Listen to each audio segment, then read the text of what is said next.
Assalamu alaikum. We're back. Wa alaikum assalam wa rahmatullah. I'm Angela. And I'm Safiya, and this is The Wellness Show.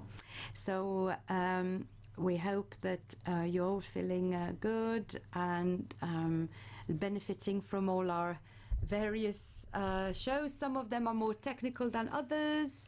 Some we managed to get some interesting guests. Others it's just us talking, trying to impart some of our knowledge, and even in doing so we actually learn new things. Yeah. So it's all benefits for everyone, inshallah. So we thought that it would be useful, because when we talk about nutrition and everything, we realize there's so many things that impact how we absorb things, so our hormonal levels, our lifestyle, but also one of the things that affects the absorption of nutrition is stress. Yeah. Isn't that nobody really took stress seriously? But yep, it affects the absorption of a lot of vitamins. So we thought that it would be useful to maybe, even if it sounds at the beginning a little bit technical, we like to be technical on this show, because that's the basis of knowledge. If you know where things come from, if you know how they work, the process of things, you are able to maybe help yourself a lot better. Take action. Exactly. You understand what goes on with yourself or with someone maybe next to you, and you can be a lot more efficient. So to start off with, I'd like to explain to you exactly what stress is. Such a buzzword. I'm so stressed, and there's a lot of stress here. But what is it exactly, and how? What was the process inside your body, basically? So the stress response begins in the brain, very simply. So when someone confronts an oncoming car, for instance, or any danger, basically, the eyes and the ears, or both sometimes, send the information to the amygdala, which is an area of the brain that contributes to emotional processing. So the amygdala interprets the images and the sound, and when it perceives that danger, it instantly sends a distress signal to the hypothalamus. So what is the hypothalamus? So it's like one leads to another. The hypothalamus functions like a command center. It communicates with the rest of the body through the nervous system, so that the person has the energy to fight or flee. Sometimes no energy, and you just freeze. And that is moments. But ideally, this nervous system, that process would make you take action. So this hypothalamus communicates with the rest of the body through the autonomic nervous system, and that system, it controls involuntary body functions. So it's autonomic, meaning autonomous. We mean it's automatic. So if you think about it this way, exactly, like heartbeats are automatic. Exactly, breathing, blood pressure, heartbeat, the dilation or constriction, to expanding or restricting of the key blood vessels and small airways in the lungs. The autonomic nervous system has two components. So you have the sympathetic nervous system and the parasympathetic nervous system. So the sympathetic nervous system functions like a gas pedal in a car. You say gas, that's American. We say petrol. But yeah, so it triggers the fight or flight response. So basically it makes you move, provides the body with a burst of energy so that it can respond to perceived dangers. The parasympathetic nervous system acts like a brake. It promotes the rest and digest response that calms the body down after the danger has passed. So there's a first boost and makes you move, and then there's the reverse process, which allows you to just, okay, that's it, it's passed, I can calm down, I can rest, it's done. And you can digest. Important key word here, that just remember that for later. After the amygdala sends a distress signal, the hypothalamus activates the sympathetic nervous system by sending signals through the autonomic nerves to the adrenal glands. So these glands respond by pumping the hormone epinephrine, which is also known more commonly as adrenaline, into the bloodstream. As epinephrine or adrenaline circulates through the body, it brings a number of physiological changes. The heart beats faster than normal. pushing blood to the muscles, heart, and other vital organs. Pulse rate and blood pressure go up. The person undergoing these changes also starts to breathe more rapidly. And that is something that we can all relate to. It's like all of a sudden we're like, oh, and the heartbeat, everything just goes faster and it's gone. You can breathe again more calmly. Small airways in the lungs open wide. This way, the lungs can take in as much oxygen as possible with each breath. So extra oxygen is sent to the brain, increasing alertness. Sight, hearing, and other senses become sharper. Meanwhile, epinephrine, again, also known as adrenaline, triggers the release of blood sugar, glucose, and fats from temporary storage sites in the body. These nutrients flood in the bloodstream, supplying energy to all parts of the body. So obviously, all these changes happen so quickly that people, Don't even notice. You don't notice, you're not aware of them. In fact, the wiring is so efficient, Angela, that the amygdala and the hypothalamus start the cascade even before the brain's visual centers have had a chance to fully process what's happening. That is the most amazing part. So that's why people are able to jump out of the path of an oncoming car even before they think about what they are doing. Or how about when you have a sense of danger, Yeah. but you just don't you're one part of you is sensing that danger, but the other part of you is saying, oh no, it's nothing. Because you're not seeing it, Yeah. but you're sensing it, Yeah, which is the most amazing system. Yes, mashallah.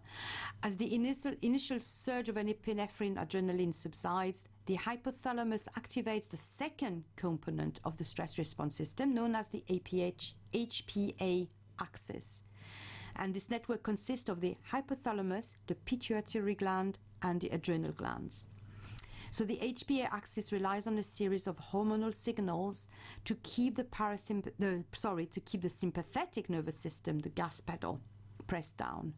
If the brain continues to perceive something as dangerous, the hypothalamus releases corticotropin releasing hormone, CRH, which travels to the pituitary gland, mouthful as well, triggering the release of adrenocorticotropic hormone, ACTH. Adrenal, and cortico is corticoid.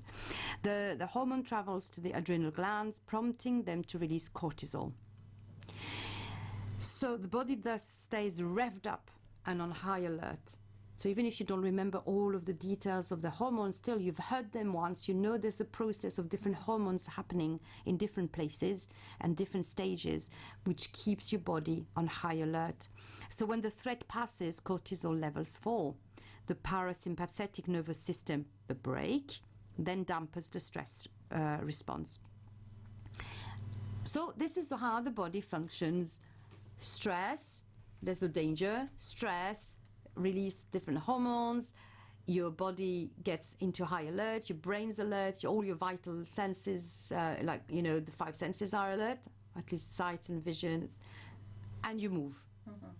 Okay, and then the parasympathetic system comes into place. Dangerous past, the car's gone, you've avoided it. I can relax, that's it. You breathe again normally, etc.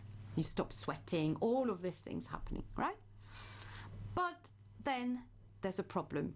Many people are unable to find a way to put the brakes on stress because they're basically in that constant perceived danger mode.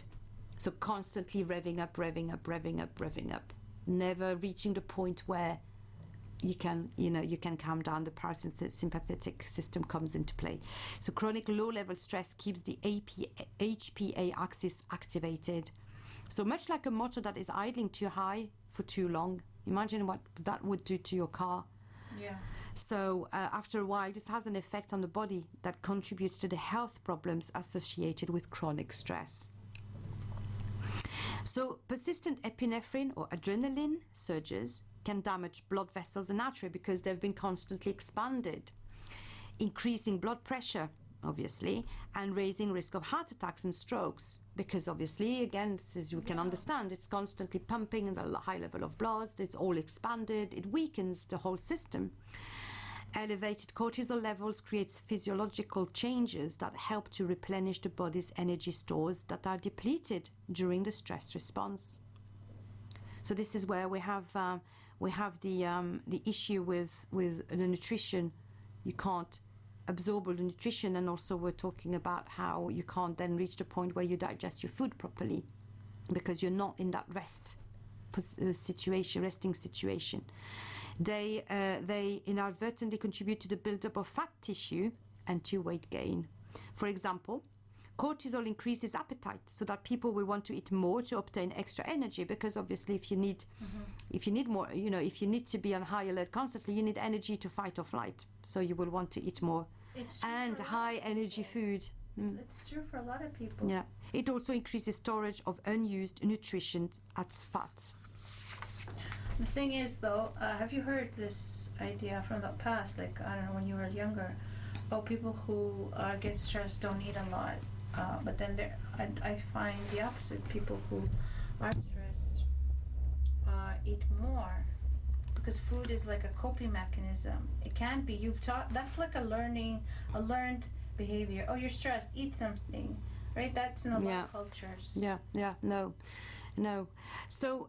Because it makes you happy, especially the carbs and the sugar and the fat. Certain types of food, hit the parts of the brain like that brings up dopamine, and that's how you're trying to counteract stress. Yeah, definitely. So obviously, because of everything that's happened, that's happening in your body, that high alert state you're in, there will be physical symptoms of stress. So, for instance, you would have more aches and pains. You may have chest pain, feeling like your heart is racing. Actually, your heart is racing. Yeah. Exhaustion or trouble sleeping, because you never really relax and rest and sleep and, recover. You may have headaches, dizziness, shaking, high blood pressure, muscle tension and jaw clenching, because, again, all your muscles are ready to take action. Stomach or digestive problems, decreased libido, weak immune system. So really, it's very clear that stress is really not helpful for you on the long term. It's helpful, very helpful for particular occasions. So stress can lead to emotional and mental symptoms like anxiety, irritability, depression, panic attacks, and sadness. And it's not, again, necessarily you doing this. It's your body is just overreacting to something. And people with chronic stress try to manage it with unhealthy behaviors, as you were mentioning, but also drinking alcohol too much and too often, gambling, because they try to distract themselves, overeating or developing an eating disorder, participating in compulsive behaviors like shopping, internet browsing. We can add gaming for the youth. A lot of youth use gaming as an outlet for their stress, but then they don't stop, because each time they stop they feel stressed, so they try to distract themselves a bit too much. And other compulsive behaviors that are much less healthy, smoking, using drugs, other things. So among sort of the examples that we can use. So that would be like, say you are in a period of stress, and this is how you cope with this sort of short mechanism. But there are other complications if you've had long-term stress, and that could lead to back pain, muscle tensions, as we said as well, but like that would become a chronic issue. Worsening asthma symptoms, because obviously not breathing properly. Worsening obstructive pulmonary disease symptoms. Increased risk of hypertension, stroke, heart attack, and mental health conditions. So, really, if you're stressed, whether it's your job, something more personal, your studies, everything, you really need to find the real cause of it. You have to identify, be really honest, and do some introspection. The most unhelpful thing you can do when you're stressed is to turn to something unhealthy to keep you cope, because start smoking, drinking, whatever, because it just compounds the issue, and it actually doesn't deal with anything. It just puts a plaster on it and tries to push it down. But as we know, it's like a pressure cooker. Yeah. If you don't let some of the steam out, it'll explode. As I said, there is positive stress. So for instance, that would be the stress you feel before giving a talk, or a stress before an exam, stress you feel before, I don't know, doing some public speech, or somewhere like you're tested and you can feel all of the symptoms I've listed. You can feel them before that, don't you? Start sweating, you got your heart beat faster, you feel like you're a bit fuzzy in your head, it's like you've forgotten everything. Everyone thinks that before an exam. I've forgotten everything. And then that's when you know it's positive stress, is when you start whatever you're supposed to start with, competition, a race, a public speech. All of a sudden you're calm, relaxed, you're in the situation, your mind is clear, and it all flows. So now you know that your stress system is actually working well. You've got the gas pedal to put you into action, and then you've got the brakes coming in to make you calm, focused, and that's it. You're in control, basically. So there's an interesting TED talk. You know, TED. It's very good. TED.com. It's a very good channel where you have a lot of people, experts, scientists coming to talk about their different fields, and one of them is how to make stress your friend. Something like that. Yeah, that's the title, How to Make Stress Your Friend. So I recommend you have a look at that one. So we finished a description of stress and chronic stress and how bad it is for your health, by saying that we would give you some ways of coping with stress and how you can reduce your stress when you've reached a point where you actually feel like you can't really put the brakes on. And that's happened to everyone. It's a human thing, isn't it, Angela? It is indeed. All ages have stress. As a mom now, I'm going to speak as a mom. You have a lot of stress as a parent, as a woman, and if you're working and you have to deal with other people. I have some negative coping mechanisms, which is with food, relating to food, but also over the years I've learned some things that are better to do. Instead of eating, you get up and you go for a walk. Some people report cleaning. I don't have that. Yeah, yes, I wish. I would love to have that. It's like my house could really thank me. You know, if you're stressed, I feel like cleaning. No, I need to do nothing. Like for me, when I'm stressed, I'd rather go out of the house. The house sometimes is a stress. Yes, right? In so itself. I don't know how anyone can want to clean after their stress. Yes. But anyways. But the short term, in general, short-term strategies, whatever you want to apply them to be successful when you want to have a new habit, as we mentioned in the past as well, is that it has to be something that you can perform anywhere, that takes very little practice to master, that's free, and that provides immediate relief. Well, then walking is definitely one of those. Yes, exactly.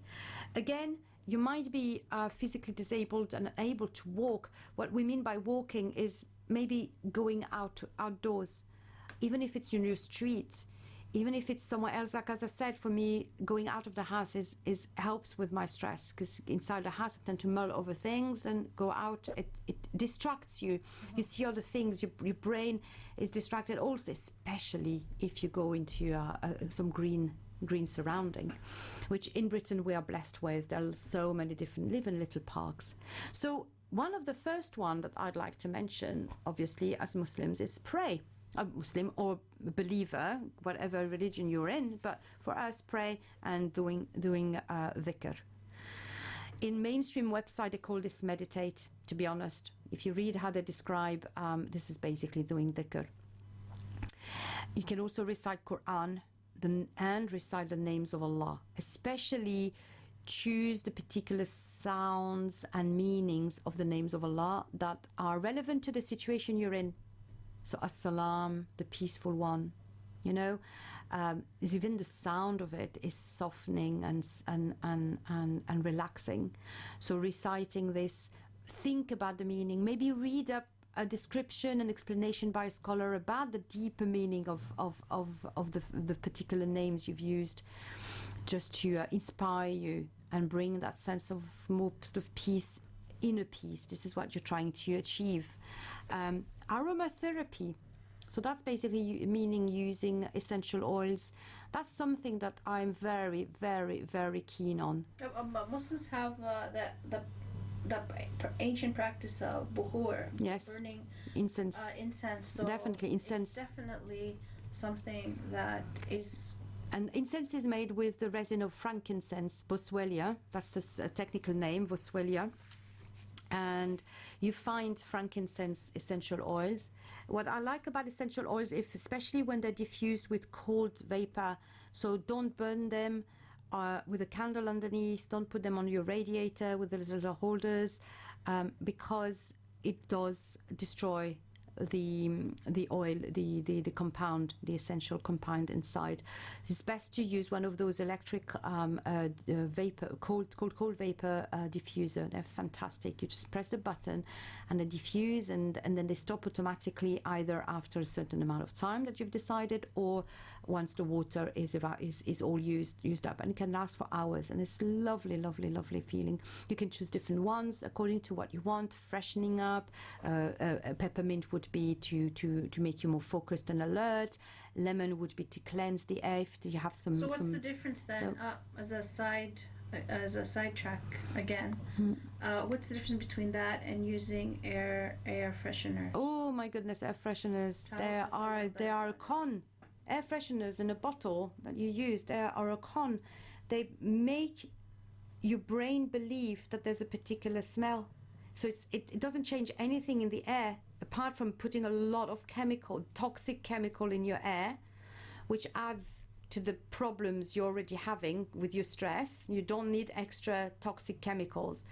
It just basically goes into your olfactive system, your smelling system, and makes you believe that it smells like this, but it's not like that. So don't ever throw them away. The ones in the bathroom, in the toilet, and the ones that you use. Candles as well, they're all toxic. They just release toxic chemicals, artificial chemicals in the air. You do not need them. You really don't. This is why for me it's just pure essential oil is the best, because what they do, they alters the brainwave activity. They decrease stress hormone levels, and for stress, lavender is the number one cheap and widely available essential oil for relaxation. I'm pretty sure we'll do. This is one of our list of topics we want to cover is aromatherapy, and we'll try and invite a friend of mine who has a lot of knowledge on those essential oils. I'd love to talk to her. Yes, definitely, inshallah. So apart from aromatherapy, which I think is the number one thing you can do, you can even put a couple of drops on your pillow in the evening before you sleep. You can put them inside your wrists, near your ears. These are all the points where it will be absorbed quickly, just under your nose. It's absolutely lovely, and you feel it straight away. You can use another technique, which is progressive muscle relaxation. So basically, when you just relax and you feel like you're lying down, and you go through from your toes all the way, you relax your calf muscles, your thigh muscles, then your lower back, everything, go through your shoulders, and you feel physically when you go through that process. You obviously then move on to the next one I mentioned, which is breathing through the nose, belly breathing. Inhale the happy color, so that's using visualization. Exhale stress, which is a dark color. So you use two things of breathing and visualization to sort of remove breathing, that. Right? We did, definitely. Go and watch it, because it's not just breathing. For those who haven't watched that show or listened to that show, it's not just regular breathing. Yes. It's actually some techniques to help you relax. Yeah, which will make definitely, inshallah, a big difference. And you'll be more conscious as well of how you naturally breathe, and how badly we naturally breathe sometimes. That Angela, you mentioned taking a walk, which is fantastic, but can also just be moving around, because we have to be honest, sometimes it's just not possible to go out. So just move around. And as a Pilates instructor, as soon as we start standing up in my class and we start just being focused, feeling the feet on the ground, breathing calmly, moving our arms up in the air and breathing deep, deep inhale and then exhale, all of a sudden you're just like, wow, I feel so relaxed. And if you don't mind, I have a technique to share with you that I do use. My husband taught me this, is when you are stressed, you sit down somewhere, like seriously stressed, you sit somewhere quiet, you breathe, and you take in a deep breath. While you're holding your breath, you read Ayatul Kursi, you breathe it out, and you do it 3 times. And then by the end of that, of course, you're not doing it like, like you're slow. You're coming along, you're breathing. You're reading Ayatul Kursi internally, and then breathe it out and do it again, and inshallah, that should. So this is basically, if we go back to the analogy of the brakes and the engine being revved up, you basically get off the pedal, you force basically the pedal off the accelerator and moving onto the brakes, and you're actually forcing yourself to do that. So that's fantastic, great advice. So for instance, all the other things you can do, so you can do this, breathing, reading Ayatul Kursi, but if you can move around, you can breathe, stretch your arms to the ceiling, then you can touch the ground, you do the downward dog position. All of these are really good position to make all the energy, physical energy circulate, and your breathing, your blood will circulate better to your brain. That is also quite essential for mental clarity. You can also get a hug from a loved one. Oh, that's so really beautiful. Good, techniques, but of course you have to have a loved one. A loved one who's could be a willing pet. To give you the pets. Pets are known, especially cats, are known to. Interestingly, cats, they like to sit where there's like generally negative waves, like radios and stuff like that. They're like the old radio sets, but they also, when they come on your stomach and they purr, they remove all that stress. They do. I feel like my cat comes on my lap, and she starts purring. Oh, I feel just so relaxed. Sometimes she licks my arm, and I'm like, oh, so relaxed. It's just like automatic. Mashallah. So sweet. So pet. But if you have a loved one, just go, oh, please, can I have a hug? Give me a hug. And you just have a hug. You don't need to speak. And it releases oxytocin, which gives you high level of happiness and reduces high blood pressure. And you can also, for that, you can listen to our self-care show. So breathing show in the past, a self-care show. That would give you some good tips for that as well. You can also create artwork. You can do coloring, mandalas, Islamic geometry, everything that kind of takes your mind into somewhere else for a short time. But as we said, it cannot be something that becomes a compulsive behavior, that becomes an addiction.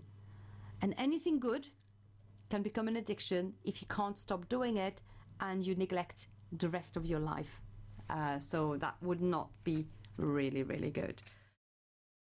We hope you're feeling a little bit less stressed. And we're going to talk about long-term strategies now. To cope with stress, yes. So long-term strategy, obviously something needs a little bit more effort to put in and sustain. But one of the things that you can start is eat a balanced diet, very simply. So emotional emotional eating, like you were mentioning, Angela, is very, very common, but particularly among women, I would say, a bit more than men. They do other things when they're very stressed out. But generally we go for high fat and sugar foods, which provide temporary relief but cause spike in blood sugar. Okay, the blood sugar crashes. I would say, and that creates more. If that's a way to use it as a temporary thing, that's not necessarily a bad thing. Be aware. Just don't do that every time. Yeah, well, once you know it, then you also add other strategies, and that's part of your conscious decision to do it. To have your donut or something, or pizza, or You don't like pizza? No, I do like Please, pizza, I feel yeah. like just talking about the word pizza makes me want to go get one. Yeah, pizza's really lovely. But pizza can be healthy, especially homemade. Lots of vegetables on it. The toppings are the only healthy thing. The combination of the pizza, the combination of the bread and the cheese is what makes it. Yeah, not that bad. great. If you want to have a pizza with the vegetables or the cheese with the vegetables, who wants to have that? No, exactly. So to go back on this, basically, when you've got too much sugar in your blood, then you got a sugar crash, and that creates more anxiety. So when you feel stressed, be aware of it, and instead of reaching for your chocolate bar, go for eggs, walnut, avocado, because they support mood regulation and they balance your energy level. So at least you're not going to make your situation worse.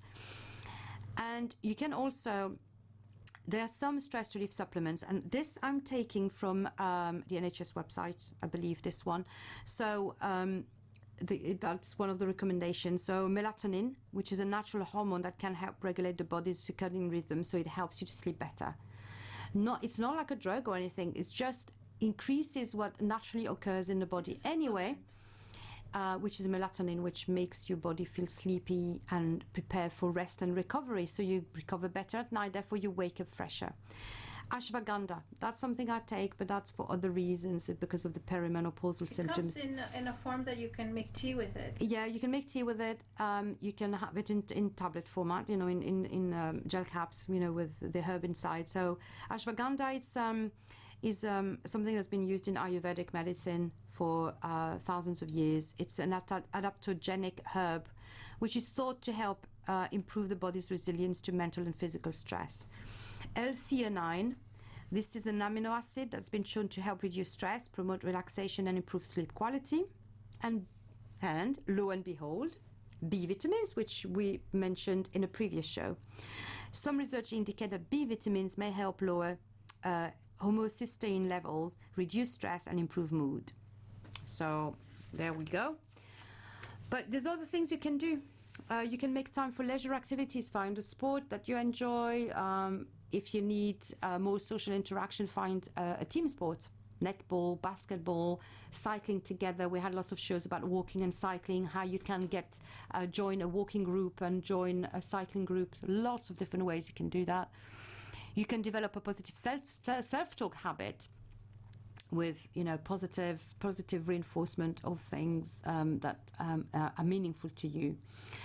Practice yoga or the form of gentle exercise like Pilates. Pilates can be, yoga can be both quite intense, but as I said, because you're moving with your body, you're breathing better, the circulation happens better in your body, therefore your stress reduces and your mental clarity increases.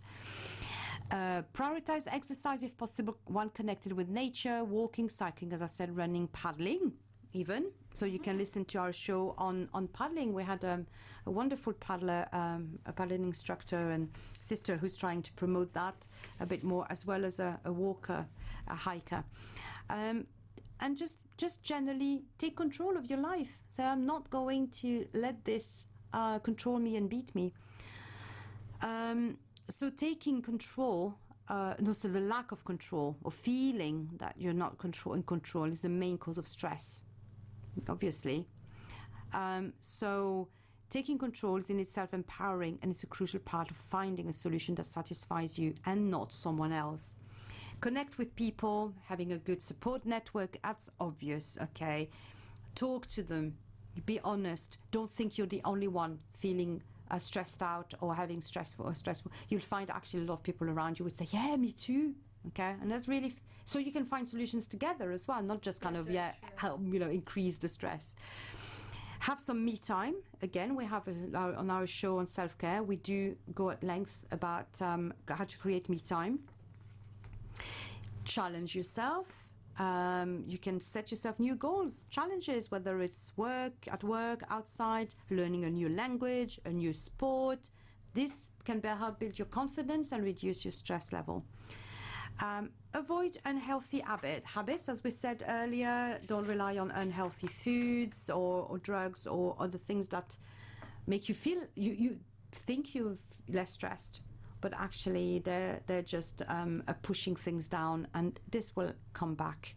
Your stress will come back with a vengeance. And they create other problems, health problems, so don't create new ones. Helping other people. Now, interesting, you think, oh, I'm stressed.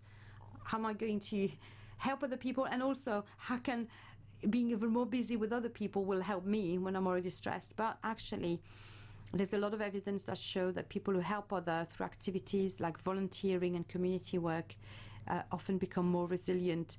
So if you don't have time to volunteer, just try and do a little favor to someone regularly. Maybe not every day if you can't, but could be like every, just a little thing. And it can be something small, like helping someone cross the road or going on a coffee run for colleagues. It's or even removing, like, you know, in Islam we say removing a twig is even that is charity, is an act of ibadah, because you're helping someone else and you feel good about it. Oh yeah, I've done something that would be beneficial to someone else. You don't need to see the result of your action. Work smarter, not harder. That's really a big thing. If work is your cause of stress, prioritize better, concentrate on the task that will make a real difference. For instance, try to be positive. Look for the positives in life, things for which you're grateful. So again, we had a show on gratefulness, so listen to that one. A show on forgiveness as well. That is a big cause of stress. Definitely. When you're unable to forgive or forget. So for instance, you could write down 3 things that went well or things that you're grateful for at the end of every day. So on the NHS website, there's an audio you can listen to which is called Unhelpful Thinking. So again, that's something you can listen to and get more information about it. And finally, accept the things you can't change and learn to say no. There are certain things you just can't. You're in a situation, there's nothing you can do about that. Accepting will help you feel less stressed, because again, it's a loss of control. Alhamdulillah. Yarhamukallah. So learn to say no to additional responsibilities when you're too busy or stressed. And this is what is going to conclude our show. And I hope, Angela and I, we hope that you have enjoyed it. And have a nice day. And that you've learned a lot of new things that will be beneficial in the long run. So inshallah, we will be back next week. Be safe, be healthy, take care of yourself. Assalamu alaikum. Wa alaikum salam.